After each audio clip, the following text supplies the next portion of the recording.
The requirement is very little, therefore generally we do not suffer from deficiency. But in case of deficiency, there may be irritability, anxiety, depression. It is a strong antioxidant, we all know, required for proper functioning of vitamin E as an antioxidant again, and therefore we must have it in adequate quantity in our diet. We can have it from grains, nuts, which are the major sources, dairy products, meat, etc. Another important nutrient is magnesium. So we must take a diet which is rich in magnesium, and wheat bran, green nuts. Once again, a whole lot of foods that are rich in magnesium are already there in our diet. So we must continue to do that. And that can help us alleviate depression, anxiety, etc.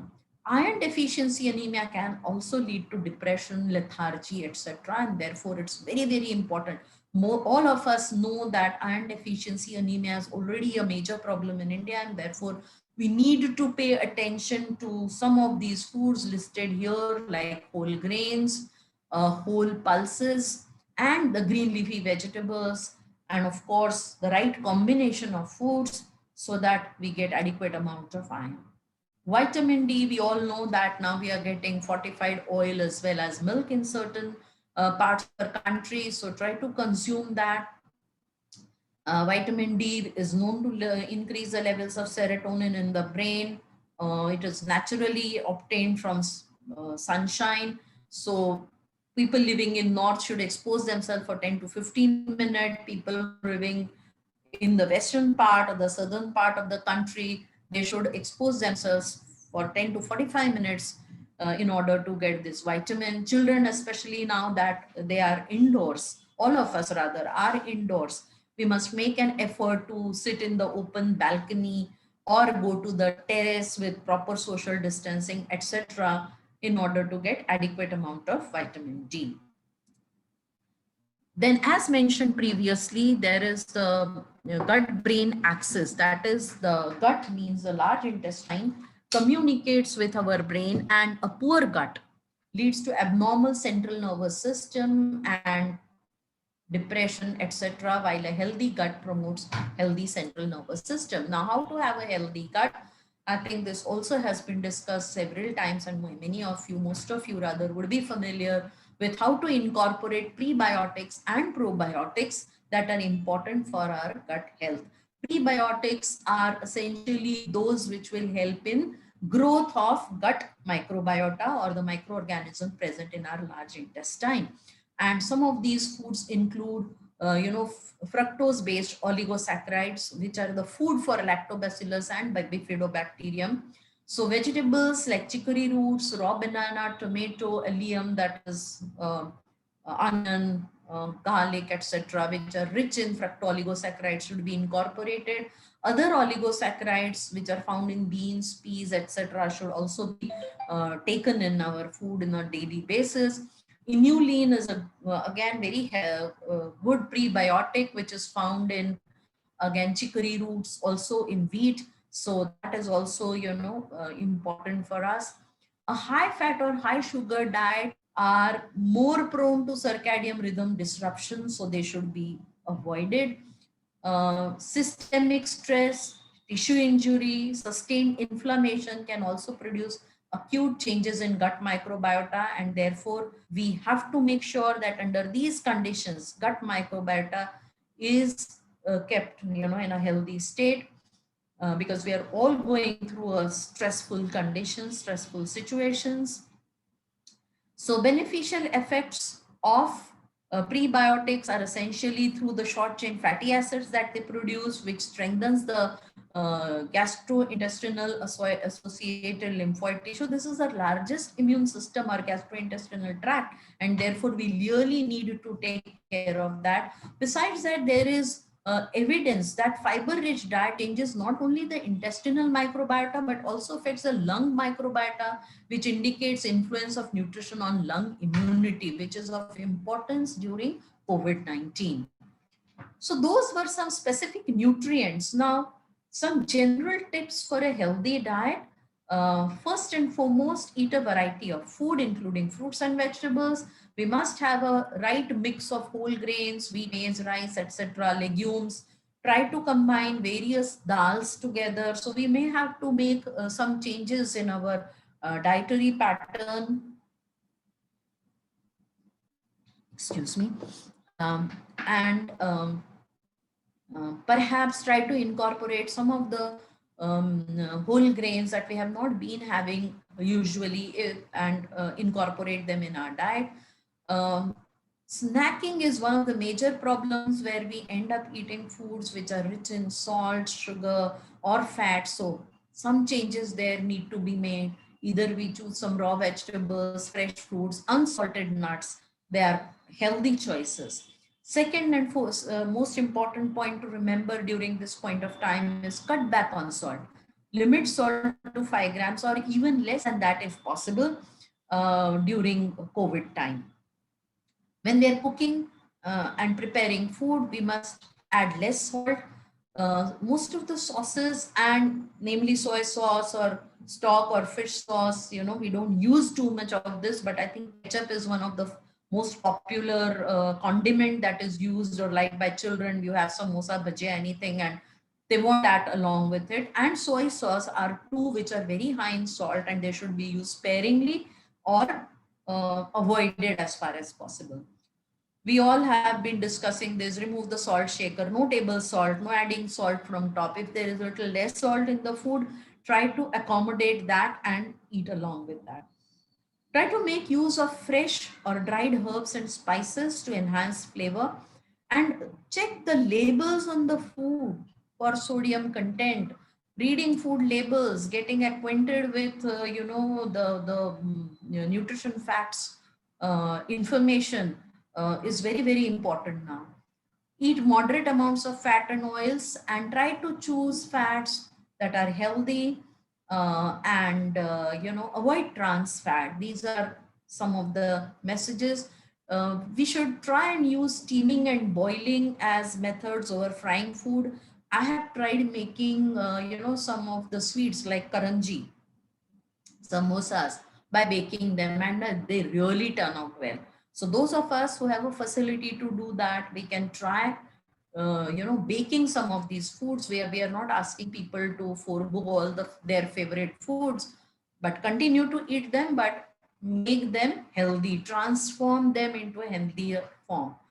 We must limit sugar. The sugars that enter into our system are through the regular food, where we add either sugar and jaggery to most of the preparations that we make. We should try to reduce that and avoid having fizzy drinks. Fruit juices, ready few fruit juices, if you read the food label, you will find first ingredient is water. That means water is in the largest quantity, followed by sugar, followed by fruit juice.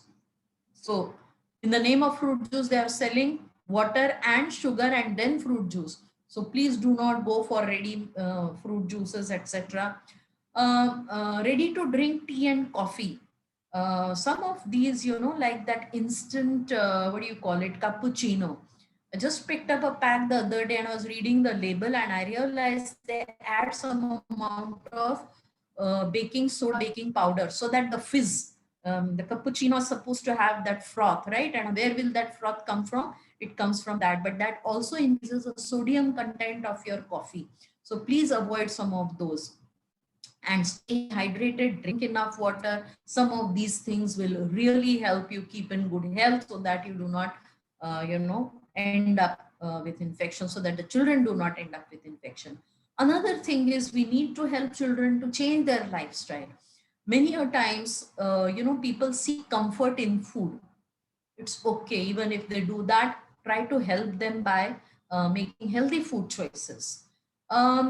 Make a list of their activities. Help them find what are the activities that interest them besides just eating food, right? Reading, music, etc. If they're eating in excess, let them not have the feeling of guilt and shame, but help them find other interests, so that they get over that habit of eating junk food. Restriction is not always the key. Involve children in food selection and preparation. Talk to them about what are healthy foods. How can they make healthy food choices? One important thing that I have learned over the period of time through my research is we eat large portion sizes. So you have to help children select smaller portion sizes, teach them how to eat in a sensible way so that they reach satiety. Until and unless you feel satiated, satisfied, the feeling of fullness, till that comes, we will continue to eat. Now, in these trying times, what children can do is have some new hobbies on the YouTube. They can, learn dancing, Zumba.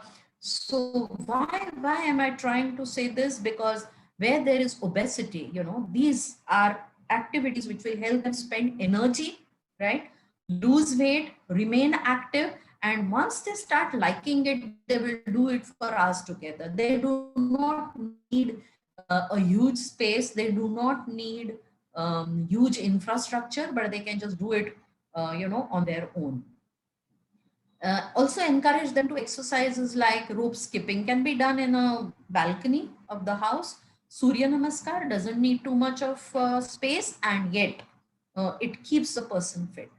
Also, the children can be encouraged to have a home garden, even if we give them some methi seeds, some coriander seeds, and encourage them to, plant them in small pots. These pots need not even be purchased. All you can do is put some, plastic bag over a carton, a cardboard carton, and put some mud and help them, do composting at home from the vegetables, the inedible portion of the vegetables, and help them, do some of these activities. It will automatically distract them from eating junk food, being lethargic, spending more screen time. Because studies, recently I completed a research study on chrononutrition, which essentially talks about timing of food and weight management, obesity, etc. And we found that if we cut off, it is for all of us, if we do not watch television and do not look at our mobile phone, that is cut the screen time at least 2 hours prior to sleeping, then we will have good sleep, undisturbed sleep. Those who do not do that have disturbed sleep and always wake up feeling low in energy, with a headache, etc. So we can do some of these things in order to change the lifestyle, reduce stress, improve immunity, and help our children remain healthy during this time of pandemic. I have purposely not taken up, what should be given during, what foods should be given during COVID, because they're same as those for adults. Generally, children do not have severe symptoms. It's very rare to have severe symptoms of COVID amongst children. These are generally mild to moderate. Children are isolated at home, and therefore a normal diet. If they do not have good appetite, give more frequent foods, and therefore there is nothing much to say about that, and therefore I have not included that.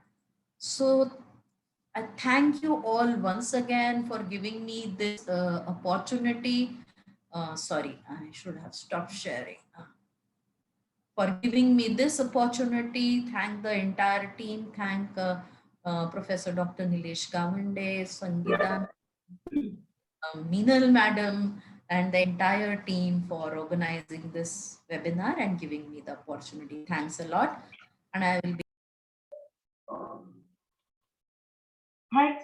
Thank you very much, Sunita ma'am.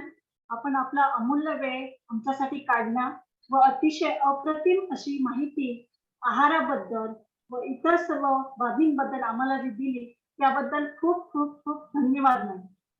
Thank you so much. Thanks once again. यानंतर आजच्या कार्यक्रमाच्या प्रमुख व्यक्त्या सन्माननीय प्राचार्य doctor Swati सांदे madam आपल्याला मार्गदर्शन करतील अशी मी त्यांना विनंती करते.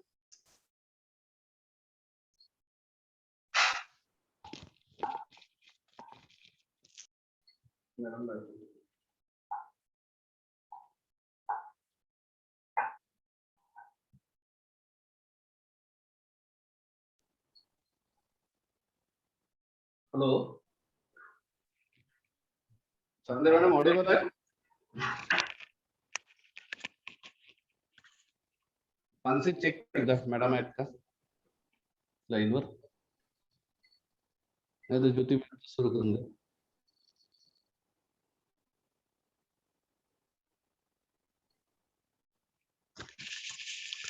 हॅलो.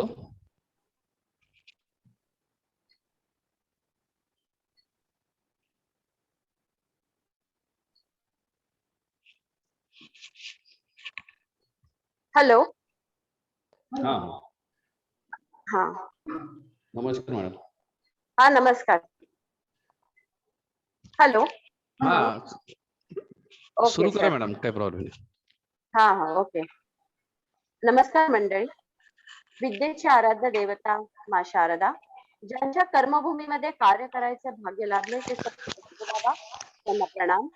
महाविद्यालयाचे प्राचार्य माननीय डॉक्टर निलेशजी गावंडे, गृह अर्थशास्त्र विभाग प्रमुख व आता चर्चा सत्राच्या समन्वय डॉक्टर मिनल गावंडे, संत गाडगे बाबा अमरावती विद्यापीठाच्या गृह अर्थशास्त्र अभ्यास मंडळाच्या अध्यक्षा व आजच्या चर्चा सत्राच्या उद्घाटक डॉक्टर संगीता जवंजाळ, बीज भाषण प्रस्तुत केलेल्या डॉक्टर सुनीता चांदोरकर, प्रमुख वक्ता डॉक्टर ज्योतिताई खेडेकर, चर्चा सत्रात सहभागी झालेले सर्व मान्यवर बंधू भगिनी यांना सप्रेम नमस्कार. गेल्या 1.5 वर्षात आणि अलीकडच्या 3-4 महिन्यात आपण कोविड-19च्या वाढत्या प्रादुर्भावाचे साक्षी राहिलो, ज्यात जीवलगांचे दुःखदायक मृत्यू होता, तर पीडित रुग्णांची शारीरिक मानसिक अवस्था भयग्रस्त होती. त्यात आयसोलेशन व हॉस्पिटलायझेशनने अधिक भयग्रस्त अवस्था निर्माण केली. तसे कोरोनाच्या या दुसऱ्या लाटेचे स्वरूप अनुभवित असताना तिसऱ्या लाटेचा धोका डॉक्टरांनी वर्तविला, त्यात लहान मुलांना लागण होण्याची शक्यता वर्तवली आहे. मुलांसाठी इस्पितळात सोय करण्यास डॉक्टरांनी सुचविले आणि नेमक्या याच टप्प्यावर आयोजक महाविद्यालयाने अचूक विषय निवडून काळाची गरज ओळखून विषय निवडला. मी त्यांचे कौतुक करते. समाजाला उपयोगी पडेल असे पाऊल त्यांनी उचलले, त्याचे मला कौतुक आणि अभिनंदन आहे. त्यांचा मला गौरव आहे. माझे विचार मी 2 भागामध्ये डिवाइड केलेले आहेत. एक, बदलत्या जीवनशैलीशी आपण कसे सामोरे जाताना काय अडचणी येतात आणि काय करावे, आणि दुसरा भाग तिसऱ्या लाटेस सामोरे कसे जायचे. आज सगळी मुले घरातच आहेत. त्यांच्या शाळा बंद, क्रीडांगण बंद, बगीचे बंद, छंद वर्ग बंद, सोसायटी गल्लीतले ग्राउंड वरचे क्रिकेट बंद आणि बंद. घरातले कैदीच जणू. स्वाभाविकच शारीरिक हालचाली मंदावल्या, मित्रमैत्रिणींशी हुल्लडबाजी मस्ती बंद झाली. ह्याचा परिणाम कंटाळा त्यांना येऊ लागला. आई वडिलांच्या वर्क फ्रॉम होम मुळे मुलांच्या वाट्याला येणारा एकटेपणा, त्यात घरात एकच मूल असेल तर आणखीनच एकटेपणा, असे काहीसे चित्र असताना सर्व्हायव्हल फॉर फिटेस्ट या नियमाप्रमाणे याही प्रसंगातून जीवनशैलीतून सकारात्मक बाबी दिसून आल्या, ज्यात वेळेचा सदुपयोग आणि शिक्षण दोन्ही दिसून आले. अर्थातच ऑनलाईन शाळा, ऑनलाईन छंद वर्ग,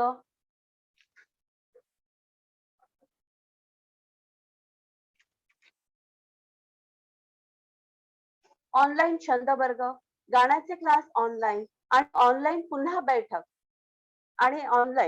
पुन्हा बैठक, शारीरिक हालचालींचा अभाव, सतत बसणे, पाठदुखी, मानदुखी, डोकेदुखी, त्यांना आत्मी अपचनाच्या समस्या मुलांमध्ये दिसून आल्या.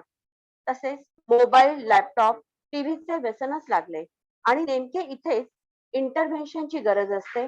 योग्य मार्गदर्शनाची आवश्यकता असते आणि पालकांना हे यावेळी आव्हानच असते.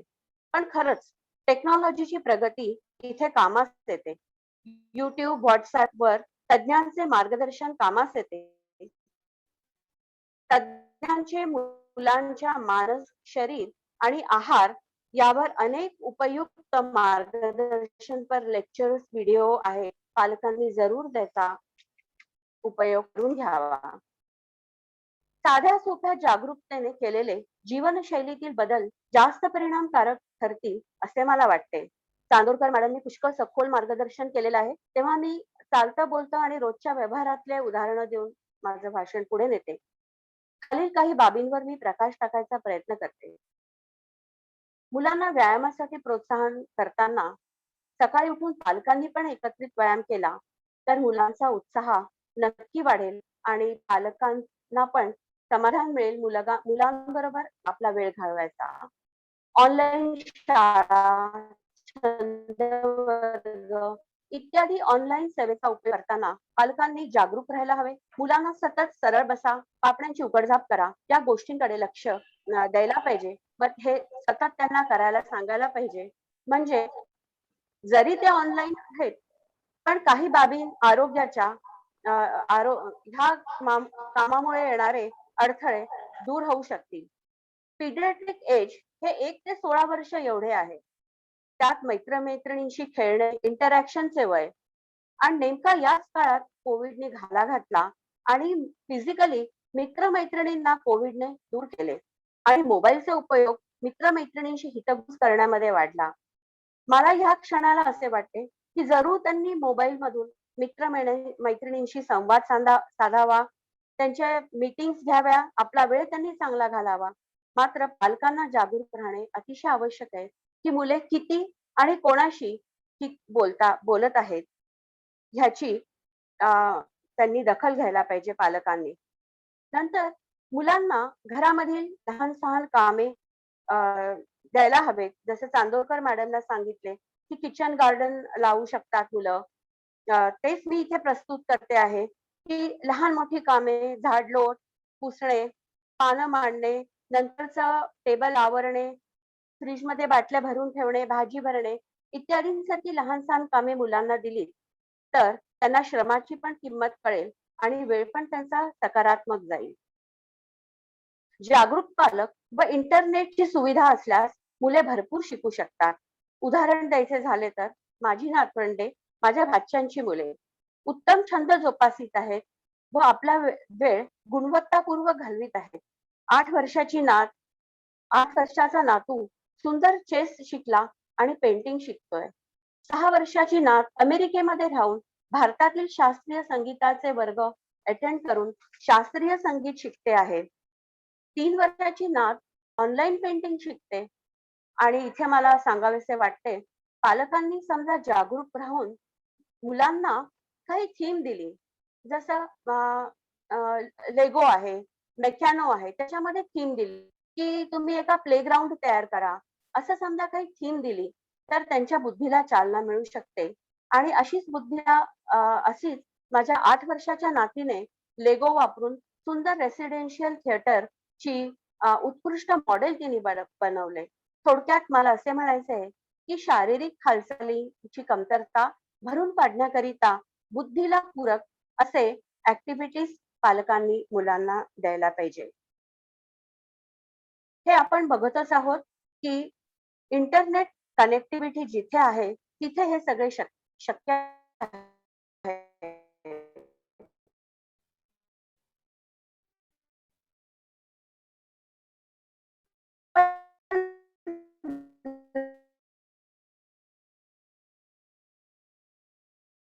ग्रामीण भागामध्ये अंगण आहे तिथे उत्कृष्ट रांगोळी, वारली पेंटिंग,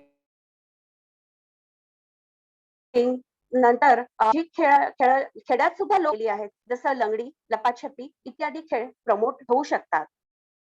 आता मी माझ्या भाषणाच्या दुसऱ्या टप्प्याकडे वळते आहे की जिथे आपल्याला तिसऱ्या लाटेला सामोरे जायचंय कोविडच्या, ज्यात मुलांना लागण जास्त होण्याची संभावना डॉक्टरांनी वर्तवली आहे.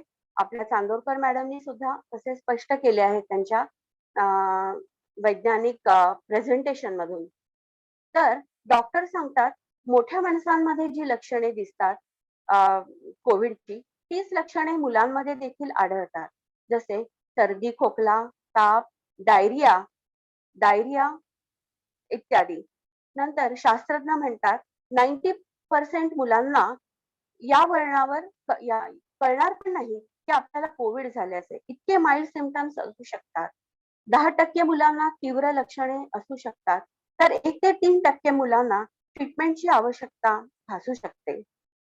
तर कुठल्याही अवस्थेमध्ये कुठलाही सर्दी, खोकला, ताप, डायरिया आल्यास पालकांनी तुरंतच लगेचच आपल्या पिडियाट्रिशियनशी संपर्क साधायला पाहिजे आणि परिस्थितीचं गांभीर्य ओळखून घ्यायला पाहिजे. पुढे जाऊन असं दिसून येत आहे की कोविड झाल्यानंतर 3-4 कोविड झाल्यानंतर 3-4 आठवड्यांनी हाय ग्रेड फीवर ची लक्षणे दिसून येतात. सिव्हिअर डायरिया, लघवी कमी होणे, श्वास घेण्यास त्रास होणे ही लक्षणे दिसल्यास ताबडतोब डॉक्टरांच्या सल्ल्याने उपाय करायला पाहिजे. अर्थातच माइल्ड असो सिम्पटम्स किंवा कुठलीही असो, पालकांनी काळजी घेणे जरूर आहे. पुढे जाऊन सावध राहणे गरजेचे आहे, कारण MIST म्हणजे multiple system inflammatory symptom in children दिसून येतो आहे.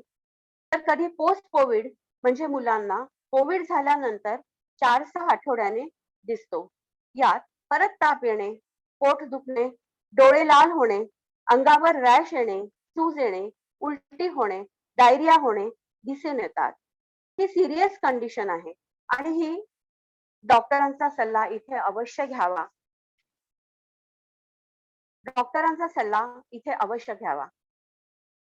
म्हणजे कोविड झाल्यानंतर 4-6 आठवड्यांनी ही लक्षणे दिसू लागतात आणि ही फार गंभीर अवस्था आहे आणि इथे पालकांनी खूप जागरूक राहायला हवे आहे. तर हे झालं आपल्याला मुलांमध्ये समजा कोविड आपण कसं ओळखू शकतो आणि आपण काय करू शकतो. आहाराविषयी समजा बोलायचे झाले तर मी म्हणेन की आपला जो घरचा आपण रोज जो आहार घेतो तो असावा. बॅलन्स डाएट आपण ज्याला म्हणतो की ज्यात वरण, भात, भाजी, पोळी, सॅलड, ताक ह्या सर्व गोष्टींचा अंतर्भाव आहे. मोड आलेले कडधान्य, सालीसकट डाळींचा उपयोग, सॅलड म्हणजे ज्याच्यातून फायबर जाईल, अपचनाची समस्या मुलांमध्ये उद्भवणार नाही. नंतर भाज्या वापरून केलेले पुलाव, पराठे हे सुद्धा मुलांना आवडतात, त्याचा उपयोग करायला हवा. नंतर ताजे पेय, लिंबू सरबत, कोकम सरबत ही खूप चांगली पेय आहेत. चांदोरकर मॅडमनी सांगितलंच आता आपल्याला की कुठली पेय घेऊ नयेत, का घेऊ नयेत. त्यामुळे मी इथे लिंबू सरबत, कोकम सरबत, ताजी फ्रूट ज्युसेस, आंब्याचा रस असेल आंब्याच्या दिवसामध्ये हे मुलांना द्यायला हवे, ज्याने इम्युनिटी पण वाढेल आणि जीवनसत्वांचा पुरवठा होईल. आणि आता मी म्हणेल प्रोटीन रिच डाएट मुलांना द्यायला पाहिजे. शाकाहारी असाल तर डाळीमधून देऊ शकतो, मांसाहारी असाल तर अंड्यामधून आणि फिश, मटन, चिकन यामधून सुद्धा होऊ शकतो. पण मी ते एवढं इथे पुरस्कृत करत नाही, कारण त्याची स्वच्छता वगैरे कुकिंग करताना नॉनव्हेज फूडची बाळगली पाहिजे. आपल्याला इन्फेक्शन्स पासून दूर राहायचंय. त्यामुळे शाकाहारी पदार्थातून पनीर मधून वगैरे प्रोटीन आपण घेऊ शकतो, डाळी कडधान्यांमधून घेऊ शकतो. नंतर घरामध्ये मुलांना मनसोक्त खेळू द्यावे. की पुष्कळ फ्लॅट्स मध्ये बघितलेलं आहे की त्यांनी पूर्ण फर्निचर बाजूला केलेलं आहे, कारण घरामध्ये मुलं आणि पालक सुद्धा फुटबॉल खेळतात आहेत, छोट्या प्रमाणात क्रिकेट खेळतात आहेत, इत्यादी गोष्टी या प्रोत्साहित केल्या पाहिजे. आणि आता मला ह्या क्षणाला असं सांगावंसं वाटतं सगळ्यांना की कोविड काळामध्ये आपण बरंच काही शिकलोय आणि बरंच काही करायची आपल्याला संधी आहे. ज्या जुन्या गोष्टी आहेत की संध्याकाळी दिवा लागला जायचा घरात, शुभं करोती म्हटली जायची. एक होलिस्टिक अप्रोच होता. कुठेतरी आपल्यापेक्षा कोणीतरी सुपिरियर आहे, भगवंत आहे, आपल्यापेक्षा मोठा आहे ही भावना होती. त्याच्यासमोर नतमस्तक व्हायची भावना होती. तर आई वडील दोघंही नोकरी करतात, उशिरा घरी येतात, तर ह्या गोष्टी लोप पावल्या होत्या. तर पालकांनी मला असं वाटतं मुलांच्या होलिस्टिक अप्रोच कडे पण लक्ष द्यावे. त्यांना खूप धर्मांध वगैरे बनवायचं ह्या गोष्टीमध्ये नाही, पण कुठेतरी सकारात्मकता, विनम्रता, आपल्यापेक्षा कोणीतरी मोठा आहे हे व्हॅल्यूज इन्कल्केट करायला हरकत नाही. संध्याकाळचा थोडा वेळ ह्या साठी पालकांनी आपल्या मुलांसाठी जपून ठेवावा.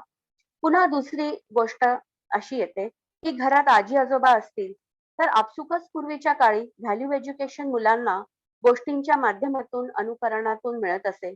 पण आज आजी आजोबा असले घरी तरी मुले इतके व्यस्त असतात बाहेर, ट्युशन क्लासेस, छंद वर्ग, शाळा, की आजी आजोबांबरोबर इंटरॅक्शन फार कमी होतं. तर ही पण एक संधी आहे मुलांना आजी आजोबांबरोबर इंटरॅक्ट व्हायची. तेव्हा पालकांनी सुद्धा मुलांकडे लक्ष द्यावे आणि सांगावे मुलांना, की तुम्ही आजी आजोबांजवळ बसा, त्यांच्याकडून गोष्टी ऐका, शिका. आपल्या आई-वडिलांना पण सांगावे मुलांशी, नातवंडांशी इंटरॅक्ट व्हायला. म्हणजे आपसुकच एक बॉन्ड त्यांच्यामध्ये निर्माण होईल. बॉन्ड निर्माण होईल आणि आपसुकच त्यांना व्हॅल्यू एज्युकेशन मिळेल. पुन्हा एक ही उत्तम संधी मुलांना मिळालेली आहे. वाचन संस्कृती जोपासायची आणि ती वाढवायची. आज आपण बघतो, की ऑनलाईन माध्यमांमुळे लॅपटॉप, मोबाईल, टीव्ही म्हणजे स्क्रीनचा उपयोग जास्त होतो आहे आणि हार्ड कॉपी, वाचन हे सगळं कमी प्रमाणात होत चाललं आहे. तेव्हा पालकांनी जागरूक राहून मुलांच्या वयानुसार त्यांना पुस्तकं आणून द्यावे आणि तो नाद आणि तो छंद वाचनाचा जोपासायला सुरुवात करावी. खूप चांगलं साहित्य आहे, विपुल साहित्य आहे बालकांसाठी, हे आपल्याला माहितीच आहे. त्याच्यातून करमणूक होते आणि मूल्य सुद्धा शिकायला मिळतात. नंतर संगीत हा असा विषय आहे, की तो कधीही कुठल्याही वयामध्ये आनंदच देतो. तेव्हा मुलांचं संगीत पण भरपूर उपलब्ध आहे. मुलं क्लासिकल शिकू शकतात. त्यांना जे इन्स्ट्रुमेंट शिकू शकतात. जे वाटेल ते मुलं शिकू शकतात. तेव्हा ही सुद्धा एक पालकांना संधी मिळालेली आहे, की आपण जे आधी करू शकलो नाही, ते आता आपण आपल्या मुलांना देऊ शकतो. पण तिसऱ्या लाटेकडे बघताना जागरूकता पालकांमध्ये ही फार महत्वाची आहे. आज सगळीच मुले जवळ-जवळ शिकलेली आहेत, की मास्क लावायला पाहिजे, सोशल डिस्टन्स ठेवायला पाहिजे, हायजिनिक हॅबिट्स हात धुणे, फळं, भाज्या खाताना आधी धुवून घेणे, हे सगळे ते करतात आहेत आणि त्यांना त्याचं कारणही माहिती आहे, का करतात आहेत. पण हे झालं थोडंसं शहरी भागातलं. जरा ग्रामीण भागाकडे आपण वळलो, तर आपण दिसून येतं आपल्याला, की ह्याचा अभाव आहे. तेव्हा समजा आपण ग्रामीण भागामधले व्ह्यूअर्स असतील आज, तर आपण ठरवावं NSSचं माध्यम असू शकतं, कुठलंही माध्यम असू शकतं, की ग्रामीण जनतेपर्यंत, मुलांपर्यंत हे पोहोचवावं, की कसं आपण हायजिनिक हॅबिट लावू शकतो. कारण मी बघते, की सारखी मुलं मास्कला हात लावतात. मास्क वर-खाली करत राहतात.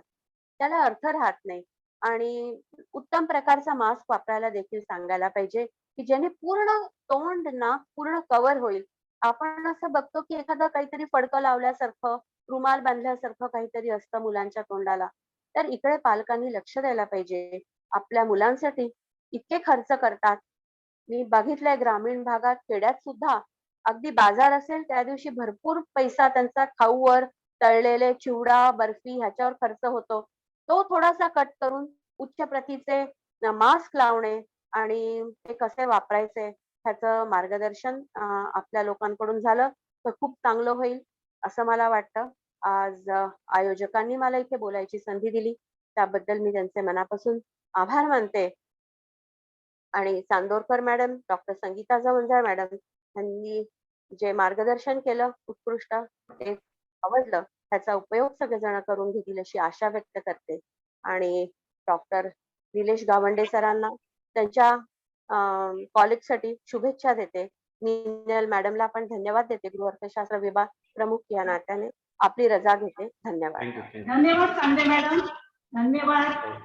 आपण मुलांच्या घरी राहूनच विकास कसा घडून आणता येईल याबद्दल उत्तम मार्गदर्शन केलेले आहे. त्याबद्दल खूप खूप धन्यवाद. यानंतर आजच्या दुसऱ्या वक्त्या डॉक्टर ज्योतिताई खेडेकर मॅडम यांनी आपले मार्गदर्शन करावे अशी मी त्यांना विनंती करते.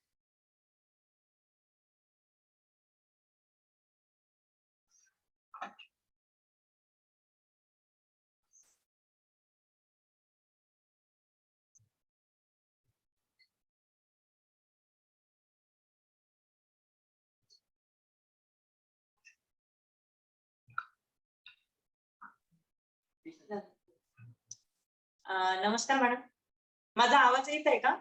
हो येते.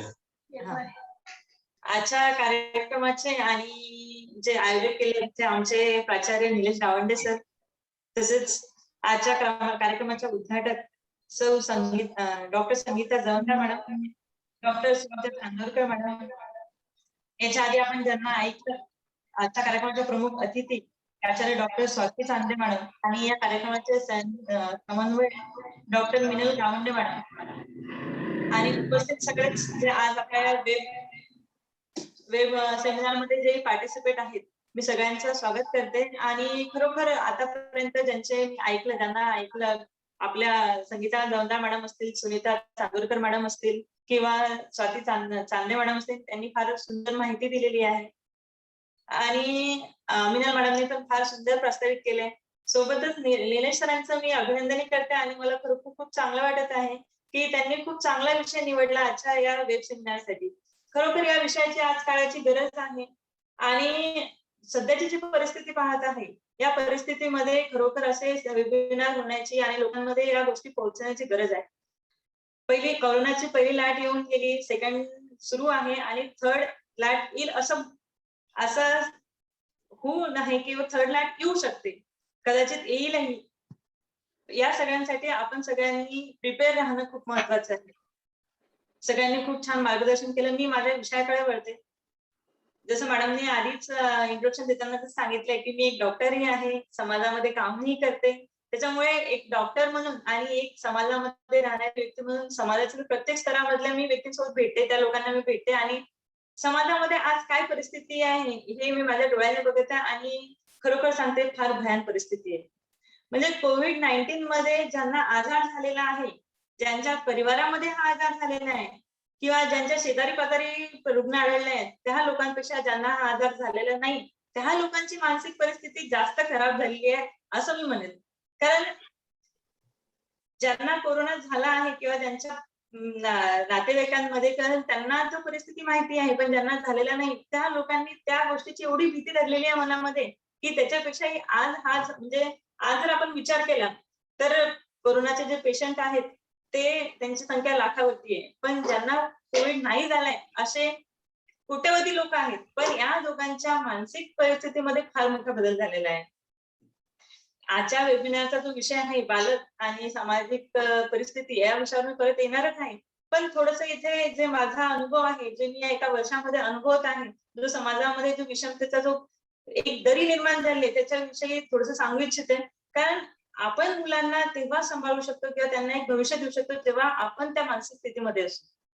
आणि आज काळाची गरज आहे की हा जो फरक निर्माण झालेला आहे, आपण एका विकसनशील किंवा अविकसित देशामध्ये राहतो. आपला हा जो समाज आहे, आपल्या समाजामध्ये अनेक लोक आहेत, अनेक जातीचे आहेत, अनेक परिस्थितीचे आहेत, आपल्या याच्यामध्ये विभिन्नता आहे. आणि अशा समाजामध्ये याच्या आधी लॉकडाऊनच्या आधी जेव्हा नोटबंदी झाली तेव्हा पण याच्यामध्ये फार आर्थिक तफावत झालेली आहे, त्याच्यामध्ये आणखी विषमता वाढली आणि त्याच्यातच अचानक ही महामारीची लाट म्हणजे आपल्या भारताच्या समाजाची जी परिस्थिती आहे ही फार भयान झालेली आहे.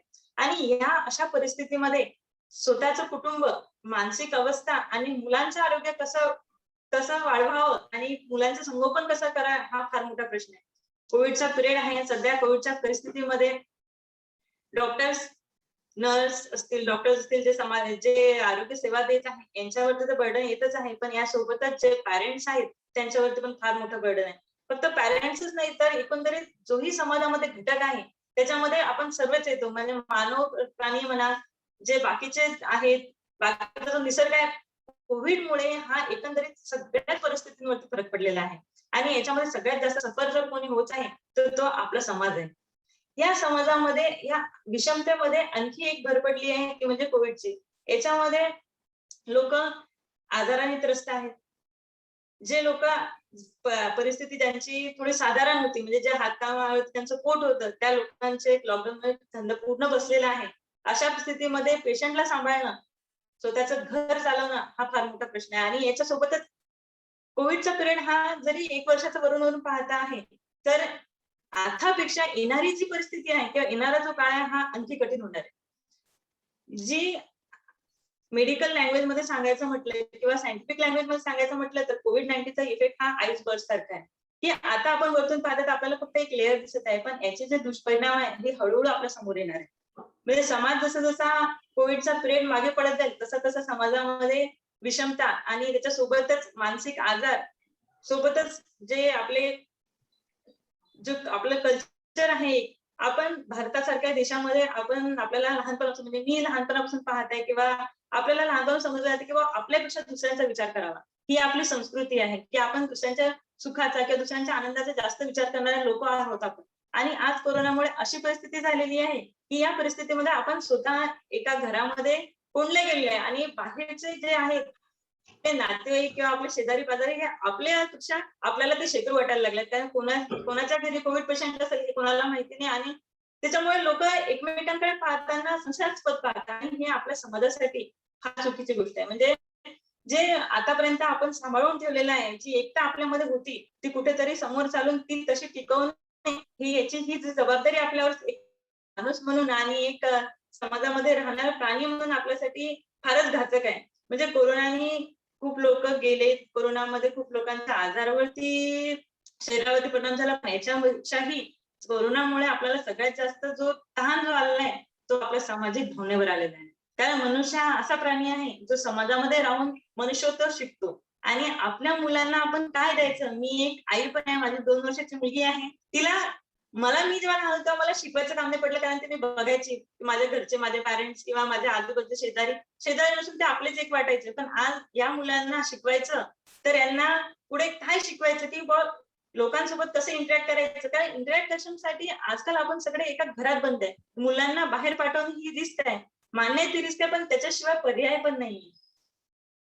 एकंदरीत परिस्थिती अशी झालेली आहे की कोरोनामध्ये सगळ्याच गोष्टींवरती ताण आहेत, पण ह्या काळामध्ये ज्या महत्वाच्या गोष्टी आहेत त्या आहेत आपल्याला आपलं स्वतःचं घरचं आणि समाजाच्या सोबतच लहान मुलांचं संगोपन कसं करणं. याच्या आधी चांदोरकर मॅडमनी खूप छान स्पीच दिलं, त्यांनी आहारावरती पूर्ण समजून सांगितलं किंवा आहार कसा असायला.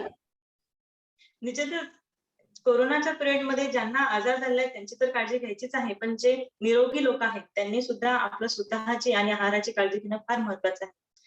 आपल्याला फार अशा खूप महागड्या गोष्टी करायची किंवा खूप गवगवा करून गोष्टी करायच्या नाहीये. खूप सिंपल गोष्टी आहेत ज्या आपण जर दैनंदिन जीवनामध्ये आचरण केल्या तर आपण आपलं आरोग्य खूप चांगल्या प्रकारे सांभाळू शकतो. की स्वतःची काळजी घ्या, स्वच्छता पाळा, नेहमी हात धुवा. ह्या गोष्टी 1 वर्षापासून आपल्याला टेलिव्हिजनवरती ऍड मध्ये सगळेजण जे जनजागृती करतात सगळ्याच गोष्टी सांगतात. त्या फक्त गरज आहे तर ती पाळायची आणि ती गोष्ट समजून त्या गोष्टी अंमलात आणायची. आपण जर स्वतः ह्या गोष्टी केल्या तर त्या आपल्या मुलांना आपोआप करतात, म्हणजे त्यांना असं वेगळं आपल्याला काही शिकवायची गरज पडत नाही. मुलं जे आहेत, मुलांची जी सायकोलॉजी असते, एक डॉक्टर म्हणून मुलांच्या थोडं सायकोलॉजी बद्दल बोलते की मुलांची सायकोलॉजी असते की त्यांना शिकवण्यापेक्षा ते स्वतः बघतात, त्यांच्या ऑब्झर्वेशन मधून ते शिकतात. त्याच्यामुळे त्यांना जर काही गोष्टी शिकवायच्या असतील तर त्या आपण स्वतः आधी करणं फार महत्वाचं आहे. जर तुम्ही त्यांना एखादी गोष्ट शिकवायची आहे, त्यांना मास्क कसा घालायचा, मास्क बाहेर गेल्यानंतर मास्कला हात लावायचा नाही किंवा सॅनिटायझरचा यूज करायचा, हे ते तुम्ही त्यांना किती सांगितलं तर ते ऐकणार नाही, पण तुम्ही जर ते केलं तर तुमची मुलं ते आपोआप करतील, कारण ते आपलं अनुकरण करत असतात. आणि लहान मुलांची सायकोलॉजीच तशी असते, ते त्यांना शिकवणं म्हणजे स्वतः आधी करणं. तुम्ही लहान मुलांना शिकवणार त्याच्यानंतर ते करणार, ही प्रॅक्टिकली हे शक्य नाही. आणि जसं की आता शास्त्रज्ञ म्हणत आहेत, सगळेजण रिसर्च करत आहे, कोरोना विषाणू बद्दल जर सांगायचं झालं तर कोरोना हा विषाणू असा आहे की ज्याच्याबद्दल जो आपल्याला डोळ्यांनीही दिसत नाही, पण आज या विषयाने आपलं अख्खं मानवी अस्तित्व हलवून ठेवलेलं आहे. याच्या असण्याचं आपल्याला जर प्रूफ पाहायचं असेल तर ते आपण स्वतः आहे. म्हणजे प्रत्येक गोष्ट आपण करताना सकाळी उठल्यापासूनच्या झोपेपर्यंत आपल्या घरामध्ये, आपल्या बोलण्यामध्ये, आपल्या विषयामध्ये प्रत्येक ठिकाणी हा विषाणू आहे. आपण बोलतो तेच आहे, आपण करतो तेच आहे आणि आपण लोकांना सांगत पण तेच आहे. पण ह्या सगळ्या गोष्टींमध्ये आपण एक गोष्ट विसरत आहे, ती म्हणजे आपण काळजी कशी घ्यायची. आपल्या सगळ्यांना माहिती आहे, आपण सगळे सुज्ञ नागरिक आहात. इथे जे पार्टिसिपेट आहेत तेही सगळे सुशिक्षित आहेत, सगळ्यांना गोष्टी कळतात, पण आपला सगळ्यांचा एकच हे आहे की आपण ते अंगीकारत नाही. तर या वेबिनारच्या मी सगळ्यांना विनंती करते की आपल्या सगळ्यांना माहिती आहे की काळजी कशी घ्यायची आहे, तर प्लीज तुम्ही काळजी घ्या, कारण त्याच्याशिवाय पर्याय नाही. आणि एक आणखी याच्यामध्ये काय होत आहे की लोक सांगत आहे की तुम्ही डिस्टन्सिंग पाळा, बाहेर निघू नका, मान्य आहे, त्या गोष्टी कराव्याच लागणार आहेत, पण सोशल डिस्टन्सिंग राखून तुम्ही शेजार पाजारांशी बोलू शकता, तुम्ही ते करू नका. मी काही फॅमिली जसं पाहताय की नाही, या घरात पेशंट आहे तर त्या घरांच्या आजूबाजूला जायचं नाही, त्या लोकांशी बोलायचं नाही. आजार हा पसरतो आहे, पण तो बोलण्याने पसरणार नाहीये. तुम्ही त्यांच्याशी सोशल डिस्टन्सिंग करून बोलू शकता, कारण ह्या पिरियडमध्ये अशा पेशंटला मानसिक आधाराची फार गरज आहे. म्हणजे जे पोस्ट कोविड पेशंट आहे, आता आम्ही डॉक्टर म्हणून, माझे हसबंड डॉक्टर आहेत, त्यांच्यातून आम्ही जे पोस्ट कोविड पेशंट पाहता नाही, यांच्यामध्ये कोरोनाविषयीची जी कोरोना होऊन गेल्यानंतरची जी भीती आहे, की जो समाज त्यांना नाकारत आहे, ही जास्त आहे. आणि हे खरोखर समाजाच्या बाबतीने फार घातक गोष्ट आहे, की आपल्या समाजात राहणारे लोक आपल्याला ऍक्सेप्ट करत नाही. ही मानसिकता जर बनत चालली आहे, तर निश्चितच येणारा काळ हा भयान असणार आहे. आपण इतक्या वर्षापासून आपली जी संस्कृती, आपली जी एकता टिकवून ठेवली आहे, निश्चितच त्याला कुठेतरी छिद्र पडत आहे असं म्हणेल मी, की समोर चालून ह्या गोष्टीचा जो दूरगामी जे परिणाम आपल्याला दिसणार आहेत, हे फार भयान असतील. म्हणून आज आपली काळाची गरज आहे, की आपल्याला स्वतःच्या काळजीसोबतच समजदारची जे आपले मुलं आहेत, त्यांना आपण ते संस्कार देत आहे, याच्यावरती कॉन्सन्ट्रेट करायची गरज आहे. जसं आता चांदे मॅडमने सांगितलं, की आधी मुलं आजोबाजूंसोबत खेळायचे, आजकालचे पॅरेंट जॉब करतात, त्याच्यामुळे त्यांना संध्याकाळचा शुभमकरोती वगैरे येत नाही. मॅडमचं म्हणणं बरोबर आहे, की कुठेतरी आपला एक जो समाज होता, हा थोडा कुठेतरी अलिप्त होत चाललाय. पण कोरोनामध्ये एक गोष्ट चांगली झाली, की एका ठिकाणी आपण येत आहे, त्याच्यामुळे मुलांना आजोबा आजींसोबत, आई वडिलांसोबत वेळ घालायला वेळ मिळत आहे. ही खरोखर कोरोनाच्या याच्याबद्दल आपण मी आणि आपण सगळ्यांनीच थँक्यू म्हणायला पाहिजे, की आपल्याला ऍटलीस्ट आपल्या घरच्यांसाठी वेळ मिळत आहे. तर त्याचा सदुपयोग घ्या. घरच्यांपासून, स्वतःपासून अलिप्त न राहता जो वेळ आपल्याला मिळत आहे, तो आपल्या घरच्यांसोबत घालवा. सोबतच मुलांना त्या गोष्टी शिकवा, की जो समाजामध्ये आपल्याला, कारण आज आपण आहे, आज हा समाज आहे, पण पुढचं जे फ्युचर आहे हे आपल्या लहान मुलांवरती आणि आजचा जो यंग पिढी आहे त्याच्यावरती डिपेंड आहे. आणि या सगळ्यांमध्ये सगळ्यात जास्त जर इफेक्ट कोणावर झाला असेल तर तो आजची जी युवा पिढी आहे त्याच्यावर. एक तर बेरोजगारी वाढत आहे, शाळा कॉलेजेस बंद आहेत. ठीक आहे, लहान मुलांना तुम्ही चॉकलेट देता, त्यांना त्यांचं मन वळवता, त्यांच्यासोबत खेळता, त्यांच्यासोबत तुम्ही वेळ घालवता, आजोबा आजी आहेत, बाकीचे त्यांचे छोटे छोटे जे फ्रेंड्स आहेत, आपण त्यांना अलाउ करतो, ते येतात, ते खेळतात. ह्या लोकांमध्ये, म्हणजे लहान मुलांमध्ये ह्या गोष्टीचा फार फरक नाही पडत. पण जे आताचे यंगस्टर आहेत, जे 10वी-12वीचे विद्यार्थी किंवा जे ग्रॅज्युएशनला आहेत, कॉलेजेस बंद असल्यामुळे हे टोटली घरी आहेत. घरी असल्यामुळे त्यांना घरात राहून जो त्यांच्या मानसिक स्थितीवरती परिणाम होत आहे, हा फार भयान आहे. उद्याचं ते आपलं भविष्य आहे, पण ते भविष्यच आज अंधारामध्ये कोंडलेलं आहे. आणि ह्याच्यामध्ये त्यांना सगळ्यात जास्त त्यांच्या ज्या सवयी आहेत त्या म्हणजे ते व्यसनाकडे वळत आहेत. मोबाईल हे गरज नसून व्यसन बनलेलं. मोबाईलमुळे, इंटरनेटमुळे 24 तास, आजकाल तुम्ही यंगस्टर 24 तास ते मोबाईलवर असतात. तुम्ही त्यांना काय सांगणार आणि त्यांचं मन कसं वळवणार?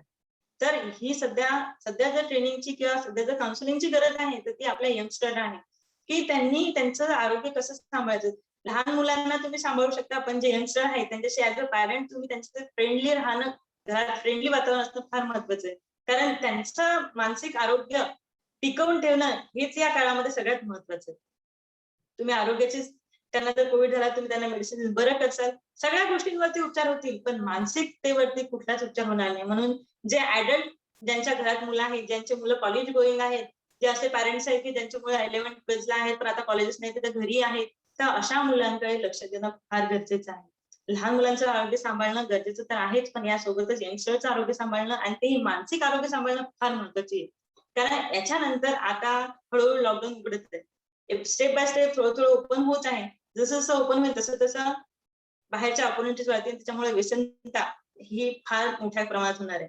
सोबतच जे न्यूली मॅरिड कपल्स आहेत त्यांच्यामध्ये सुद्धा आजकाल लग्न असं होत आहेत की लॉकडाऊन मध्ये माहिती सुद्धा पडत नाही. ते ह्या लोकांमध्ये सुद्धा जे आजकाल आपण बघतोय समाजामध्ये डिवॉर्सचं प्रमाण खूप वाढलेलं आहे.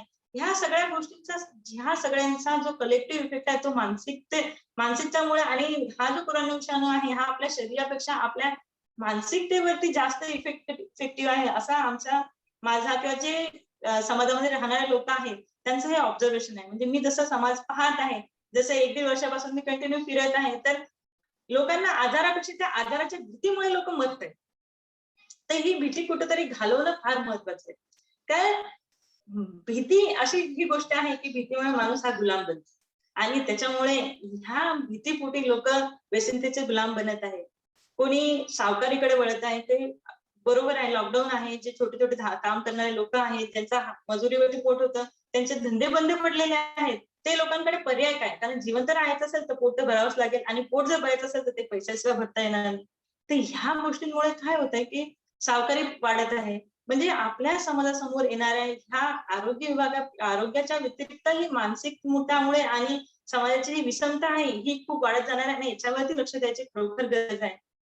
आज आपण इथे जे पार्टिसिपेट आहे सगळेच सुज्ञ आहात, सगळे शिक्षित आहात, त्याच्यामुळे मी जे बोलत आहे या निश्चितच आपल्यालाही पटेल.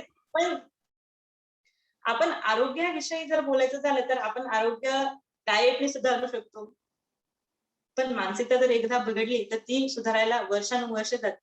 याच्या आधी आपण नुकतंच विकसित कडे वळलेला आपला देश परत परत गुलामगिरीकडे जाईल, हे असं जर चित्र असेल तर हे बदलायलाच हवं, आणि यासाठी आपण सगळ्यांनीच प्रयत्न करणं आवश्यक आहे. एक नागरिक म्हणून आपली ती जबाबदारी आहे. आजचा हा वेबिनारचा जो विषय आहे बालक, तर खरोखर असं आहे की पहिल्या लाटेमध्ये आपण जसं बघितलं की पहिल्या लाटेमध्ये ज्या ओल्ड एज होते त्यांच्यावरती इफेक्ट जास्त होता. त्याच्यानंतर जी मिडलची लाट आली, सेकंड मिडल एज लोक होते त्यांच्यावरती इफेक्ट झाला. पण जसा पॅटर्न आहे कोरोनाचा, जो येणारा सिम्पटम्स म्हणा किंवा एक पॅटर्न जो आहे त्याच्यानुसार असा आपण पाहत आहे की जी थर्ड वेव्ह आहे ही लहान मुलांमध्ये येऊ शकते. आणि हो, कुठेतरी त्याची आपल्याला खबरदारी घेणं आणि त्याच्यावरती उपाय करणं फार महत्वाचं आहे. कारण एका वेळेस तुम्ही तुमच्यावर काय झालं तुम्ही सहन करू शकता, घरातल्या म्हाताऱ्या व्यक्तीबद्दल तुम्ही सहन करता, पण एखाद्या लहान मुलाला जर काही झालं तर हे आपण नाही सहन करू शकत. मला काही झालं तर मी सहन करू शकते, पण माझ्या मुलीला किंवा माझ्या बाळाला काही झालं तर कुठल्याच मदर म्हणा, कुठलेच पॅरेंट्स नाही सहन करू शकत. आणि त्याची आपल्याला आता गरज आहे ती म्हणजे या मुलांना यांची मानसिकता सोबतच त्यांची शारीरिक काळजी घ्यायची. की मुलांना तुम्ही बाहेर खेळायला, मी हे म्हणत नाही की त्यांना तुम्ही पाठवूच नका, कारण त्याच्याशिवाय बरं नाही, कारण कोरोना सोबतच आपल्याला जगणं आहे. मी एक मेडिकल स्टुडंट आहे, एक डॉक्टर आहे, म्हणून तुम्हाला सांगू इच्छिते कोरोना हा जाणार नाहीये. निसर्गामध्ये आलेले प्राणी, निसर्गामध्ये आलेले व्हायरसेस हे निसर्गासोबतच विलीन होतात. जसा मनुष्य प्राणी त्यावरती पृथ्वीवरती जगणार आहे, तसा कोरोना हा आपल्याला आयुष्यभर पुरणार आहे. त्याच्यामुळे तो जाईल याची वाट बघू नका, कारण कोरोना हा जाणार नाहीये, त्याच्यासोबत जगणं आपल्याला शिकायचंय. तो याच्यासोबत आपल्याला जगताना आपल्याला काही गोष्टीची काळजी घ्यायला पाहिजे, स्पेशली लहान मुलांमध्ये. लहान मुलांमध्ये त्यांचे जे रुटीन आहे, तुम्ही लहान मुलांचे रुटीन बदलू नका, कारण लहान मुलं फार लवकर अडॅप्ट नाही. त्यांच्या सवयी ज्या आहेत त्या तुमच्यानुसार नाही बदलू शकत. तुम्ही पॅरेंट आहे, तुम्ही आज मी घरी आहे म्हणून आज पूर्ण दिवसभर माझ्या मुलीने मी जसं सांगेल तसं वागायला पाहिजे असं नाही होऊ शकत. तुम्हाला त्यांच्या गरजेनुसार, त्यांच्या टाइम टेबलनुसार तुम्हाला तुमच्या वेळा बदलाव्या लागतील, आणि तेच खरं तर योग्य आहे. लहान मुलांना सांभाळताना तुम्ही त्यांच्यासोबत त्यांच्या वयाचे होऊन त्यांच्या ज्या भावना आहेत त्या समजून घेणं फार महत्वाचं आहे. त्यांना सकाळी उठल्यापासून तर रात्री झोपेस्तोवर. आधी काय व्हायचं की लहान मुलं यायचे, प्ले स्कूल होते, स्कूलमध्ये जाणारे मुलं होते, सकाळचा वेळ घरी जायचं, दुपारचा पूर्ण दिवसभर त्यांच्या मित्रांसोबत जायचा. पण आता शाळा बंद झालेल्या आहेत, स्कूल बंद झाले आहेत, प्ले स्कूल बंद झाले, इव्हन गार्डन बंद झालेले आहेत, त्याच्यामुळे मुलांना बाहेर जायची ऑपॉर्च्युनिटी नाही. तर अशा वेळेस तुम्ही काय करा की आपल्या इकडे इथे बहुतेक लोकांकडे शेती आहे, आपण अजूनही शेती करणारे लोक आहोत, तर शेतांमध्ये त्यांना एखाद्या वेळेस आउटिंगसाठी न्या, जिथे जेणेकरून तुमच्या मुलांना फ्रेश एअर मध्ये नेता येईल, त्यांच्या मानसिकता बदलेल. कारण तुम्ही किंवा मी किंवा कोणीही एका ठिकाणी एका घरामध्ये आयुष्य नाही काढू शकत, ही फॅक्ट आहे. तुम्ही 1 महिना घरात राहाल, 2 महिने घरात राहाल, 1 वर्ष घरात राहताना अख्खा आयुष्यभर तुम्ही घरात नाही राहू शकत. आणि आयुष्यभर तुम्हाला घरातही राहायचं नाहीये. या आलेल्या परिस्थितीला समोर जाऊन आपला समाज समोर न्यायचा आहे, स्वतःची प्रगती करायची असेल तर तुम्हाला याच्यासोबत टॉपअप करून याच्यासोबत तुम्हाला सोबत चालणं हे महत्वाचं आहे. त्याच्यामुळे मुलांना तुम्ही आताच तसे सवयी लावा. आणि निसर्ग हा शेवटी आपण आहोत ते, कारण निसर्गच आहे, निसर्गाने जे बनवलं आहे त्याच्यामध्ये आपण आहे, तर निसर्गाने निश्चितच त्याची पण काळजी घेईल की आताची जी पिढी आहे याच्यामध्ये त्या प्रमाणाने अडॅप्टेशन सुद्धा हळूहळू होतील. त्याच्यामुळे त्या मुलांना अडॅप्टेशन साठी तुम्ही स्कोप द्या. त्यांना तुम्ही जर वाचवून ठेवाल तर तुमचा मुलगा अडॅप्ट नाही होणार. त्याच्यामुळे त्यांना बाहेर न्या. बाहेरच्या गल्लीतले मुलं असतील, हा मी हे म्हणत नाही की तुम्ही त्यांची काळजी घेऊ नका, काळजी घ्या, आपण सोशल डिस्टन्सिंग राखून मुलांसोबत खेळू द्या, कारण ती गरज आहे. मुलगा जर एकदा जर त्याच्या मनावरती परिणाम झाला तर जो पुढे त्याचं जे अडॅप्टेशन होणार आहे किंवा पुढे त्याची जी मानसिकता बनणार आहे ती योग्य राहणार. त्याच्यामुळे त्याचं जे बालपण आहे ते त्याच्यापासून हिरावून घेऊ नका. मुलांना मुलांसोबत खेळू द्या. मुलांना तुम्ही त्यांचा काळजी, त्यांचे हँड वॉश करायला त्यांना शिकवा, मास्क घालायला शिकवा. गल्लीमध्ये जे असतात, एका गल्लीमध्ये एका ग्राउंडवरती तुम्ही छोट्या छोट्या याच्यामध्ये 10-12 मुलांसोबत तुम्ही खेळू शकता. त्याच्यामध्ये काहीच प्रॉब्लेम नाही. मी हे म्हणत नाही की तुम्ही 1000 लोकांना एकत्र करून त्यांचे टुर्नामेंट्स सेलिब्रेट करा किंवा IPL घ्या वगैरे नाही म्हणत आहे मी. जे गल्लीत मुलं खेळणारे आहेत, 10-15 मुलं असतात, त्यांच्यासोबत तुम्ही मुलांना जाऊ द्या. कारण मी असे पॅरेंट्स बघितले आहेत की जे 4-5 मुलं जरी जमले असेल तरी स्वतःच्या मुलांना जाऊ देत नाही. तर असं करू नका. ते तुमच्या मुलांच्या आरोग्यासाठी योग्य नाही. कारण जर तुम्ही त्यांचं मन जर खुश राहिलं, ते जर राहिले, तर ते पुढे शिकू शकतात. तुम्ही घरी बसून प्रत्येक गोष्ट मोबाईलवरून, इंटरनेटवरून किंवा ऍज अ पॅरेंट तुम्ही नाही शिकवू शकत नाही. त्यांना निसर्गासोबत मिळू द्या, तरच ते शिकू शकतात. त्याला दुसरा डाएटचा प्रश्न, तर याच्या आधी माझ्या आधी खूप चांगल्या डाएट बद्दल सांगितलेलं आहे, त्याच्यामुळे मी त्याच्यावरती फार वेळ नाही घेणार आहे. डाएटमध्ये फार सोप्या गोष्टी आहेत की आपण जे घरी खातो, कडधान्य असतील, हिरव्या पालेभाज्या असतील, जे नॉनव्हेज खातात ते लोकांनी निश्चितच हायजीन मेंटेन करून नॉनव्हेज खाल्लं तरी चालेल. लहान मुलांना प्रोटीन डाएटची फार आवश्यकता असते, कारण त्यांचं वाढतं वय आहे. वाढत्या वयामध्ये प्रोटीनची खूप गरज असते आणि इम्युनिटी मुलांच्या पोटामध्ये बनते. त्याच्यामुळे त्यांच्या आरोग्यासोबत त्यांचं डाएट मेंटेन करणं हे फार महत्वाचं आहे. आणि निश्चितच आज जो प्रोग्राम त्यांनी अरेंज केलेला आहे ते पाककला शास्त्रज्ञ आहेत असं म्हटलं तरी हरकत नाही. आणि त्यांनी याच्या आधी पण खूप चांगलं मार्गदर्शन केलं. मॅडम खूप छान, चांदोरकर मॅडमने इतके छान डाएट बद्दल इन्फॉर्मेशन दिली आहे की निश्चितच आपल्या सगळ्यांच्या उपयोगात येईल. आणि या प्रोग्रामच्या मी मॅडमला या आजच्या प्रोग्राममध्ये एक रिक्वेस्ट केली की मॅडम तुम्ही आज जसं लहान मुलांच्या आरोग्यावरती ठेवलेलं आहे, तसंच अडल्ट मुलांच्या ह्याच्यावरती सुद्धा एक वेबिनार तुम्ही अरेंज करायला हवा. आणि त्याच्यामध्ये जेवढे एक्स्ट्रा तुमच्या कॉलेजचे स्टुडंट असतील किंवा इंजिनिअरिंग स्टुडंट असतील त्यांना तुम्ही टॉपअप करा, म्हणजे त्या लोकांशी आपल्याला डायरेक्ट बोलता येईल. एवढं बोलते आणि आज आपण खूप छान हा वेबिनार अरेंज केला त्याबद्दल धन्यवाद मानते. आणि मला आपण बोलवलं आणि बोलायची संधी दिली त्याच्याबद्दल आपल्या सगळ्यांचे आभार मानते. आणि जे पार्टिसिपेंट आहेत, मी तुम्हाला सगळ्यांना विनंती करत आहे की स्वतःची काळजी घ्या. मुलांची तर घ्यायचीच आहे. जर तुम्ही सुदृढ असाल तरच तुम्ही तुमच्या मुलांना सांभाळू शकता, त्यांचं आरोग्य सांभाळू शकता. म्हणून तुम्ही स्वतःची काळजी घ्या, घरच्यांची काळजी घ्या आणि लहान मुलांची सुद्धा काळजी घ्या. आणि याच्या व्यतिरिक्त मॅडम सांगितलंच आहे की आम्ही डॉक्टर आहे, माझे हजबंड पिडियाट्रिशियन आहे. तुम्हाला कोणालाही काही गरज असते कुठल्याही याच्याबद्दलची तर निश्चितच आम्हाला संपर्क करा. आणि थोडंसं 2 मिनिटं निलेश सरांबद्दल बोलते की सर खरोखर आपलं कॉलेज खूप छान आहे. मला तिथे प्रत्यक्षात यायची बऱ्याच वेळा संधी मिळाली, पण काही कारणास्तव मला येता आलं. भविष्यामध्ये जेव्हा केव्हा मला संधी मिळेल तेव्हा मला यायची फार इच्छा आहे. तुम्ही असे प्रोग्राम अरेंज करता जिथे आम्हाला येता येईल. Thank you Gawande ma'am, thank you sir. आणि ज्यांनी मला ऐकलं त्यांचे सुद्धा आभार मानते आणि थांबते. धन्यवाद. ज्योती मॅडम, अप्रतिम. खूप छान साध्या सोप्या शब्दात एक बालरोग तज्ञ म्हणून आणि एक डॉक्टर म्हणून आणि एक सामाजिक कार्यकर्त्या म्हणून सर्व प्रकारची माहिती तुम्ही आम्हाला दिली, त्याबद्दल धन्यवाद. सर्व आदरणीय मंडळीकडून सर्वांकडून आपले खूप खूप धन्यवाद.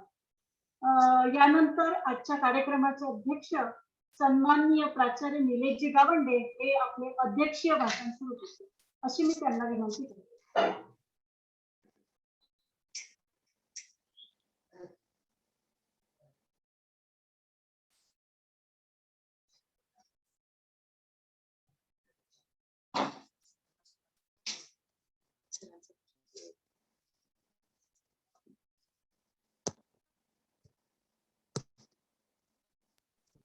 हॅलो, ऐकू येतो आज? हॅलो, हा. गृह अर्थशास्त्र विभाग द्वारा आयोजित एक दिवसीय आभासी चर्चासत्र निमित्त आज इथे उपस्थित आजच्या या वेबिनारच्या उद्घाटिका डॉक्टर संगीता जवंजार मॅडम, अध्यक्ष गृह अर्थशास्त्र अभ्यास मंडळ संत गाडगे बाबा अमरावती विद्यापीठ अमरावती, तशाच ज्यांनी कीनोट ऍड्रेस बीज भाषक doctor Sunita Chandorkar madam, MS विद्यापीठ बडोदा, आणि आजचे प्रमुख जे वक्ते होत्या प्राचार्य डॉक्टर स्वाती चांदे मॅडम, सूरजादेवी मोहता महाविद्यालय आणि आमच्या भगिनी डॉक्टर ज्योतिताई खेडेकर ज्या आपल्या विद्यापीठाच्या सिनेट सदस्य होत्या, तसेच जिल्हा परिषद सदस्य आहेत आणि नेहमीच सामाजिक जे कामं आहेत त्यामध्ये अग्रेसर असतात. आजचा जो विषय आहे कोविड कालावधीतील बदलती जीवनशैली आणि बालकांचा आहार व काळजी, हा तसा विषय, याचं श्रेय तसं संगीता मॅडमलाच जाते. कारण जोंजाळ मॅडमनी आम्हाला सजेस्ट केलं होतं, आम्ही 2-3 विषय जे सांगितले त्यातला मॅडमने हा विषय करा, जेणेकरून ही जी कोविडची परिस्थिती आहे किंवा येणारी परिस्थिती आहे, आज आपण याच्यावर भाष्य करत आहे की मुलांना जास्त अफेक्ट होऊ शकतो या पुढच्या लाटेमध्ये. म्हणून हा विषय जर घेतला तर जरा सोशल टच आणि बाकी काय काळजी घेता येईल यासाठी हा महत्वाचा ठरला. आज आता सर्व स्त्री शक्तीला मी सलाम करतो. पहिल्यांदा सगळ्या ह्याच्यात महिलाच आहेत. आणि आज जे डॉक्टर संगीता जोंजाळ मॅडमनी आपल्या स्पीच मध्ये सांगितलं की लहान बालकांना आता प्रबोधन आवश्यक आहे, कारण येणारी ही तिसरी लाट आहे, तर याच्यामध्ये सर्वाईव्ह कसं व्हायचं. आणि त्यांनी छान विस्तृत सगळ्याच गोष्टींवर प्रकाश टाकला की जीवन म्हणजे संस्कारांचा संचय, असं विनोबा यांचं वाक्य आहे. हे खरं आहे की आज आपण पाहतोय की आपल्या घरातील सर्व मुलं हे मोबाईल, कॉम्प्युटर आणि या सगळ्या बाकीच्या इलेक्ट्रॉनिक वस्तूंमध्ये वेळ घालत आहेत, म्हणजे त्यांच्याशी खेळत आहे. मैदानी खेळ नसल्याने ओबेसिटी, फॅटनेस हे वाढत आहे. आताच अमेरिकन वृत्तपत्राने काल परवा दिलं की अमेरिकेमध्ये नियर अबाउट 60% मुलांमध्ये हा आजार म्हणजे ओबेसिटी हे दिसून आले. म्हणजे याचाच अर्थ की बैठक किंवा मैदानी खेळ नसल्यामुळे या बऱ्याचसा परिणाम लहान मुलांना झाला. तसेच मॅडमने हे सुद्धा चांगलं सांगितलं की गृहिणीने उत्कृष्ट शिक्षिका आणि समुदेशक होणे आवश्यक आहे, समुदेशन करणे आवश्यक आहे. आणि हे फार सध्या महत्वाचं आहे. आणि आपण पाहिलं की डॉक्टर सुनीता चांदोरकर मॅडमच्या मार्गदर्शनातही खूप अशा गोष्टी लक्षात आल्या की ज्या आजच्या कोविड महामारीत प्रचंड लोक हे अनुभवत आहे. जसं आपल्या देशात एक आपण म्हणतो विकसनशील देश आहे, या देशात लोअर्ड इम्युनिटी म्हणजे लोअर्ड इम्युनिटी मध्ये जसं shortage of fruits, vegetable, meat, eggs, fish, ह्या गोष्टी कधी कधी त्या परचेस करण्याची पॉवर नसल्यामुळे, परचेसिंग पॉवर नसल्यामुळं बरेचसे मिडल क्लास आणि लोअर मिडल क्लास याच्यावर जास्त इफेक्ट होतो. आणि बऱ्याचशा गोष्टी अशा सांगितल्या गेल्या की क्लोजर ऑफ स्कूलमुळे काय झालं, रिझल्ट इन म्हणजे त्यांचं म्हणणं आहे की reduces in physical activity, increase sedentary behaviour. जसं स्क्रीन टाइम, हा स्क्रीन टाइम प्रत्येकाचा वाढला आता, कारण घरी बसल्या बसल्या तो काही ना काही पाहतेच.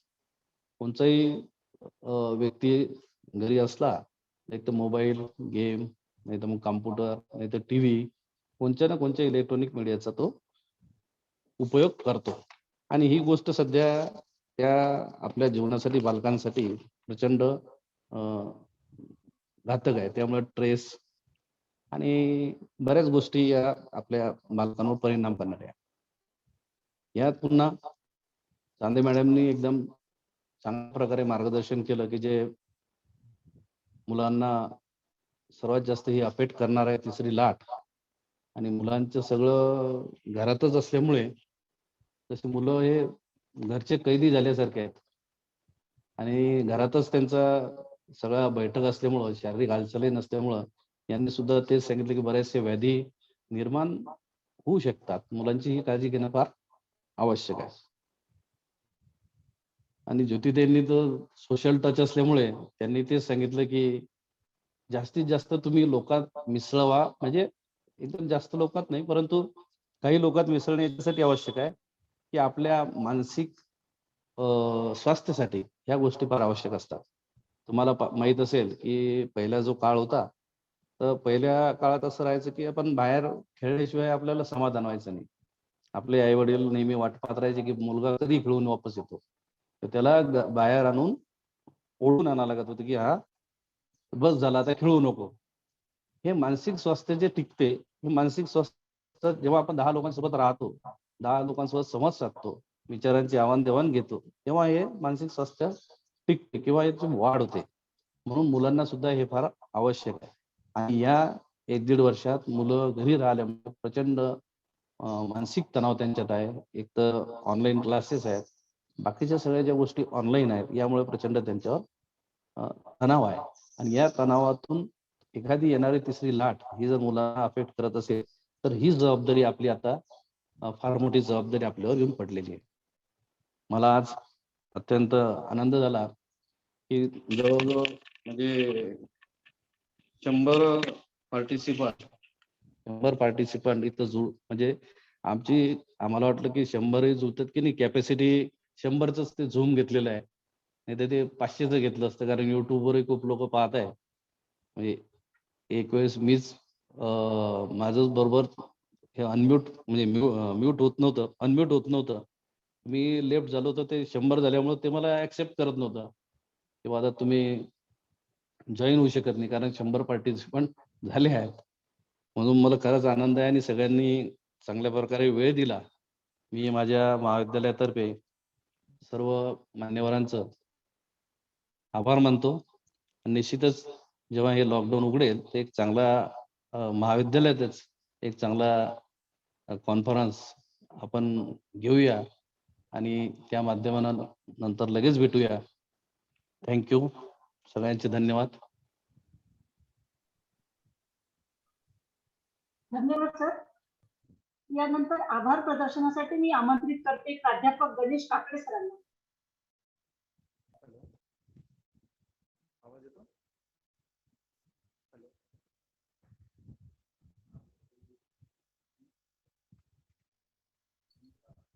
आमच्या महाविद्यालयाच्या आवाज स्पष्ट येत नाही सर.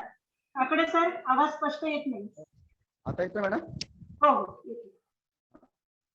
आमच्या महाविद्यालयाच्या गृहअर्थशास्त्र विभागाद्वारे आयोजित कोविड कालावधीतील बदलती जीवनशैली आणि बालकांचा आहार व काळजी या वेबिनारचे अध्यक्ष म्हणून लाभलेले आमचे मार्गदर्शक, आमच्या महाविद्यालयाचे प्राचार्य सन्माननीय डॉक्टर गावंडे साहेब या ठिकाणी उपस्थित राहिले. आपला अमूल्य असा वेळ दिला.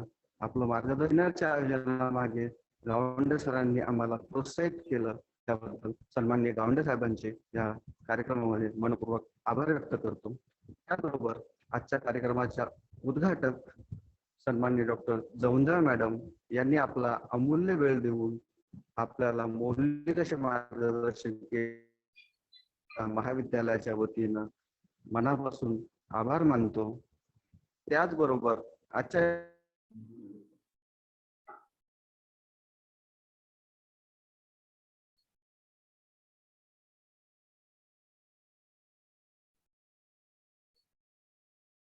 आम्हाला आपला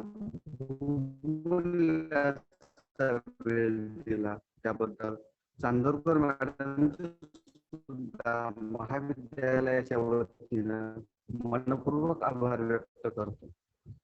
त्याचबरोबर प्राचार्य डॉक्टर चांदे मॅडम या कार्यक्रमाला उपस्थित झाल्या आणि आपल्याला या कोविड कालावधीतील फार विषयाचे उपयुक्त मार्गदर्शन केले आणि त्यांनी आपल्याला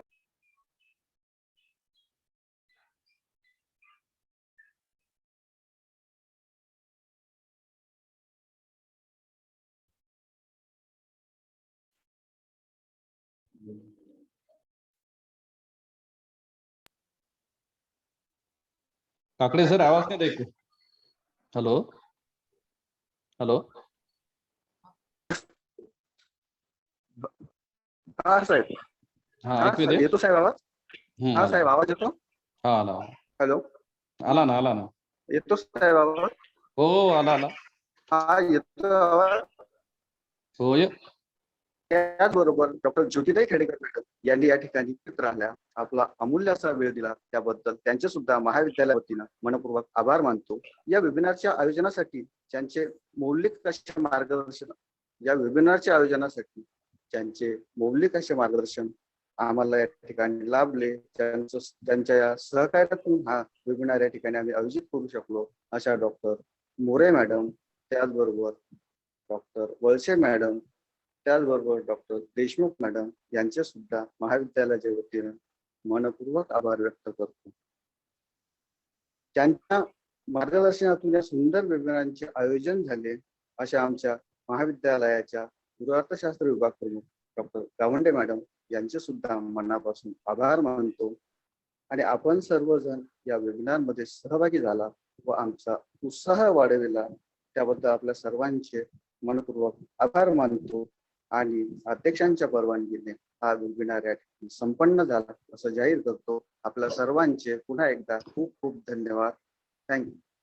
thank you madam. Thank you. All of you, thank you very much.